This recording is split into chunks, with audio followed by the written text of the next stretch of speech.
Et aujourd'hui, je change pas forcément de métier, mais ma façon, de me réaliser, elle est, différente. Puisque la photo, pour moi, l'image, c'est juste un moyen, de continuer à faire ce que j'aime et d'accompagner et de valoriser, les personnes pour qu'eux, ils s'acceptent aujourd'hui comme moi, j'essaye de m'accepter parce que c'est pas, si évident que ça, dans leur image pour, qu'ils se développent et qu'ils développent leur entreprise et qu'ils restent alignés parce que c'est ça le personal branding.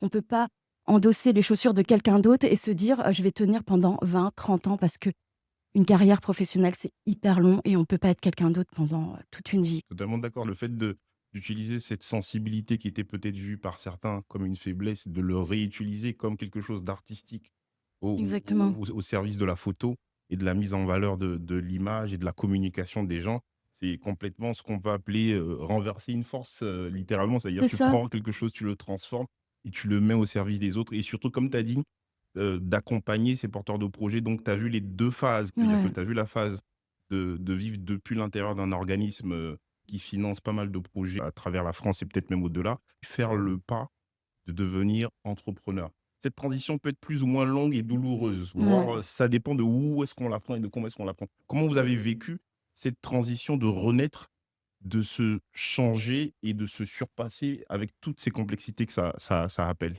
Moi, je pense que dès qu'on est aligné et qu'on a trouvé, Ouais. en fait, c'est ça qui nous booste et c'est ça et on lâchera pas. C'est le why. C'est le why, c'est Exactement. je Le kiffe ce que je fais. fire, quoi. J'ai trouvé, Ça je y suis est. alignée, c'est dans Mmh. mon cœur, j'y vais à fond. C'est comme Mmh. moi, à mon retour, je savais tout de suite ce que je voulais faire.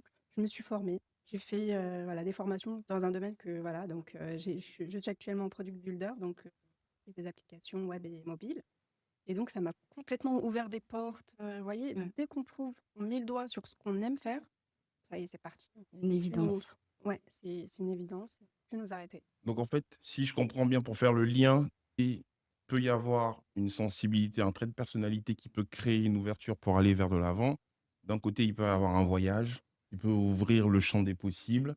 D'un autre côté, il peut même avoir un accident qui peut faire recentrer l'essence de la vie de Ouais. ce pourquoi on est sur Terre. Donc quelque part, il y a toujours un événement déclencheur Ouais. Mm. qui commence cette transition et on le met. C'est-à-dire, il y a une question qui me vient en tête. Cet événement déclencheur, souvent, on se dit de l'intérieur, «Ah, mais en fait, j'aurais dû le faire 5 ans plus tôt, j'aurais dû le faire plus tôt. Je le sentais. En fait,